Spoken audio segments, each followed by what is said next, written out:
ये झगड़ा जो है शुरुआत नितेश और आलोक ने की है। ये बात हमें फुटेज से जो है कंफर्म हो गई है। इन दोनों के ऊपर पुराने आपराधिक मामले भी हैं। लेकिन दर्दनाक और दुख की बात ये रही कि इस झगड़े में उनकी जान चली गई। नमस्कार आदाब दोस्तों, हिंदोइश में आपका स्वागत है। मैं हूं करम। आजकल कुछ लोग ऐसे हो गए हैं कि कोई भी घटना हो, आपराधिक घटना हो या फिर कोई और घटना हुई, अगर उसमें दो समुदाय का नाम आ रहा है, अलग अलग समुदाय हैं, तो इसे सांप्रदायिक रंग देने की कोशिश पूरी तरह से की जा रही है। पिछले दिनों आपने देखा दिल्ली में एक शख्स मनीष की हत्या हुई। क्योंकि हत्या आरोपी दूसरे समुदाय से थे, तो इस मामले को पूरी तरह से सांप्रदायिक रंग देने की कोशिश की गई। और दिल्ली के एक सांसद और एक एमएलए यूपी के, उन्होंने भरी सभा में मुसलमानों के बहिष्कार करने तक की बात कही। सरेआम इस बात को कहा गया, मुसलमानों को एक तरह से डराने धमकाने की कोशिश की गई। अब फिर से दिल्ली में एक घटना हुई है, क्योंकि मरने वाला भी आपराधिक रहा है, आपराधिक रिकॉर्ड रहा है उसका। लेकिन जैसे ही उसकी मौत हुई तो कुछ लोग फिर से सांप्रदायिक रंग देने की कोशिश में लग गए हैं। दो गुटों में आपसी झगड़ा हुआ था, उसमें एक शख्स की मौत हो गई।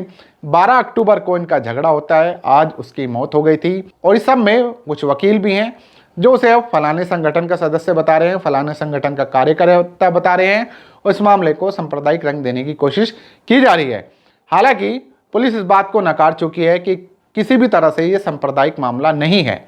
मरने वाले का आपराधिक रिकॉर्ड रहा है, जिन लोगों ने मारा है, जिन लोगों के नाम शामिल आए हैं, वो भी अपराधी हैं। मतलब दोनों तरफ से जो जिन गुटबाजी में झगड़ा हुआ है, जो इस झगड़ा बात में इनकी मौत हो गई, तो दोनों क्रिमिनल टाइप के लोग हैं।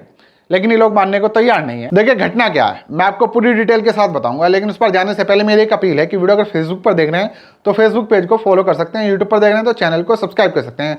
तो खबर यह दोस्तों कि 12 अक्टूबर की शाम को नितेश और उसके दो साथी, एक का नाम मोंटी और दूसरे का नाम आलोक, मृतक उसका नाम नितेश है, दिल्ली के बलजीत नगर का रहने वाला है। बलजीत नगर इलाके में ये लोग तीनों एक जगह पर खड़े थे, जैसा कि मीडिया रिपोर्ट्स के हवाले से पूरी खबर हमारे सामने आ रही है, क्योंकि मीडिया से बात की है पुलिस ने, और ये रिपोर्ट्स के बाद सारे अखबार में आप लोगों को इस तरह ही देखने को मिलेगी। तो यहाँ पर ये तीनों दोस्त किसी का इंतजार कर रहे थे। वो शख्स जैसा ही वहाँ पर आता है तो ये उसके साथ मारपीट करने लगते हैं। फिर उस शख्स के जो और साथी थे वो वहाँ पर पहुँच जाते हैं और फिर इनमें आपस में झगड़ा शुरू हो जाता है। उसके बाद जो शख्स पहले पीट रहा था उसके साथी नितेश, आलोक और मोंटी को बुरी तरह से पीटते हैं। इसमें नितेश बुरी तरह से घायल हो जाता है। उसके बाद उसे अस्पताल ले जाया जाता है। 3 दिन के बाद आज नितेश की मौत हो गई। मौत होने के साथ साथ ही अब इस मामले को सांप्रदायिक रंग देना शुरू कर दिया है। हालांकि इस मामले में जो अपराधी थे, यानी कि जो मारने पीटने वाले थे, जिन लोगों ने नितेश को मारा, उनका नाम मीडिया ने सरेआम छाप दिया है। और इस तरह से हर किसी की नज़र में जो चीज़ जाएगी, जैसे कि मनीष के वाले केस में गई थी, तो वो उसी तरह से जा रही है, क्योंकि मीडिया भी इस काम में कहीं ना कहीं लग जाता है।